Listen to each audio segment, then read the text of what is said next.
नमस्कार दर्शकों, धर्मार्थ चैनल की गरुड़ पुराण अनुसूची के भाग 15 में आपका स्वागत है।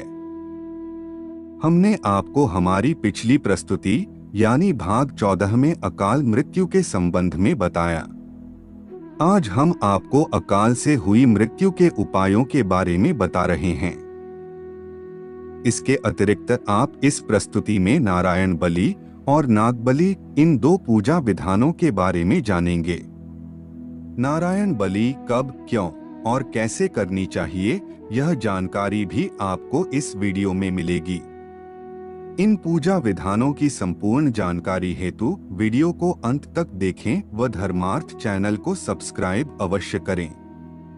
अधिक समय न लेते हुए आरंभ करते हैं।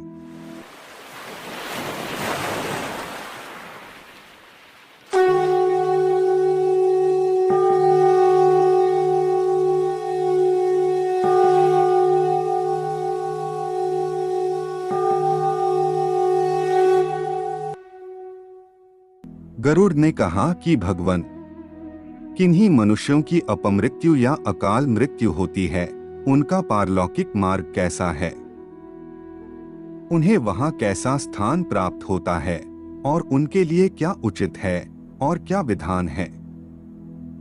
हे मधुसूदन, मैं उन सभी बातों को सुनना चाहता हूं। कृपया आप उनका वर्णन करें। श्रीहरि ने कहा कि हे पक्षीराज गरुड़, जो व्यक्ति अकाल मृत्यु के कारण प्रेत बन गए हैं, उनके मार्ग, पारलौकिक गति, स्थान और प्रेत कर्म विधान को मैं कह रहा हूं। यह परम गोपनीय है, तुम इसे सुनो।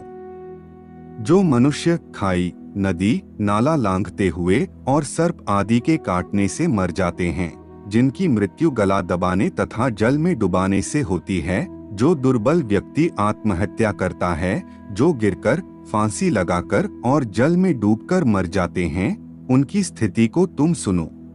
नारायण बलि पूजा त्र्यंबकेश्वर में की जाने वाली महत्वपूर्ण पूजाओं में से एक है, जो पितरों की आत्मा की शांति के लिए की जाती है।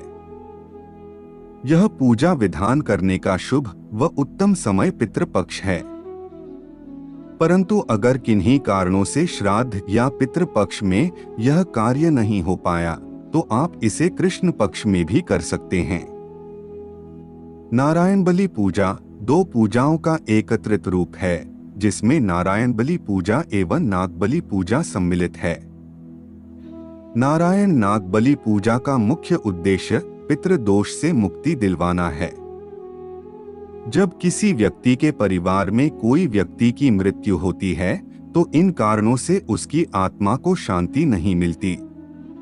वह कारण अनेकों हो सकते हैं, जैसे अकाल मृत्यु, दुर्घटना से हुई मृत्यु, अग्नि द्वारा जलकर मृत्यु हो जाना, आत्महत्या कर लेना, हत्या, पानी में डूबने से मृत्यु, प्राकृतिक आपदा जैसे सुनामी या भूकंप, महामारी जैसे कोरोना आदि। इन परिस्थितियों में व्यक्ति की इच्छाएं अधूरी रहती है। नारायण नागबलि पूजा के माध्यम से उस व्यक्ति की आत्मा को शांति मिलती है। फिर अपने कर्मों के अनुसार उन्हें अगले जन्म या मोक्ष की प्राप्ति होती है। हे ताक्ष्य, नारायण बलि के बिना अकाल मृत्यु का आद्य कर्म और ध्वदैहिक कर्म भी नहीं करना चाहिए। हे पक्षीराज, सभी प्राणियों का कल्याण करने के लिए पाप और भय को दूर करने वाली उस नारायण बलि के विधान को सुनो। 6 मास की अवधि में ब्राह्मण, 3 मास में क्षत्रिय, 1.5 मास में वैश्य तथा तत्काल ही शूद्र के पुतले की दाह संस्कार की क्रिया करनी चाहिए। गंगा, यमुना, नैमिष, पुष्कर, जलपूर्ण तालाब, स्वच्छ जलयुक्त जलाशय, बावली, कूप, गौशाला, घर या मंदिर में भगवान विष्णु के सामने ब्राह्मण इस नारायण बलि को संपन्न कराएं। पौराणिक और वैदिक मंत्रों से प्रेत का तर्पण किया जाना चाहिए। इसके बाद यजमान सभी औषधियों से युक्त जल तथा अक्षत लेकर श्री विष्णु का भी तर्पण पुरुष सूक्त अथवा अन्य वैष्णव मंत्रों से दक्षिण दिशा में मुख करके प्रेत का विष्णु रूप में इस मंत्र से ध्यान करे। अनादिनिधनो देवः शंखचक्र गदाधर। अव्ययः पुंडरीकाक्षः प्रेतमोक्ष प्रदो भवेत्। इसका भावार्थ है कि अनादि अनंत शंख चक्र और गदा धारण करने वाले अव्यय देव पुंडरीकाक्ष भगवान प्रेत को मोक्ष प्रदान करें।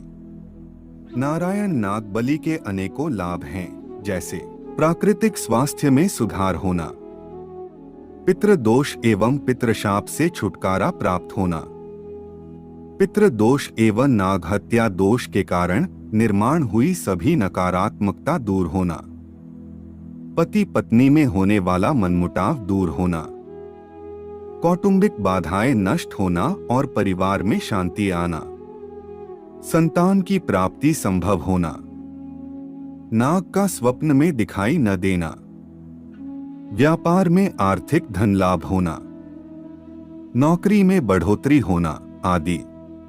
नारायण नाग बलि पूजा पति एवं पत्नी को साथ मिलकर करने से व्यक्ति के धन संबंधी समस्याओं का निवारण होता है तथा वंश वृद्धि, कार्यों में यश एवं कर्ज से मुक्ति भी मिलती है। व्यक्ति की शादी न होने पर या पत्नी के जीवित न होने पर भी कुल एवं वंश के उद्धार के लिए भी नारायण नाग बलि पूजा की जाती है।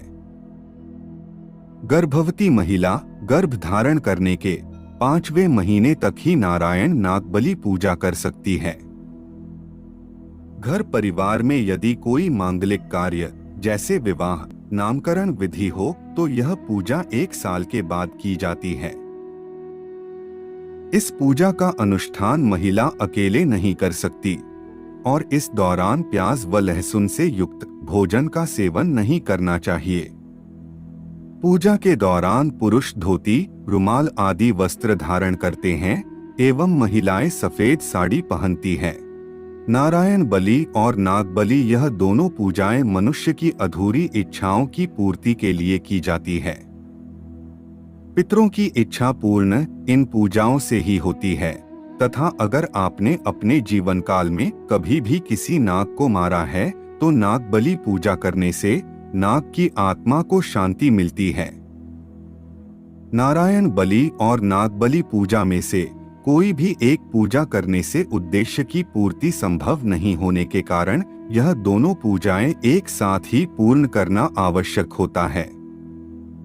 इसीलिए नारायण नाग बलि पूजा को काम्य पूजा भी कहा जाता है। अगर आप उत्कृष्ट फल की इच्छा रखते हैं तो यह दोनों पूजाएं एक साथ करनी आवश्यक है।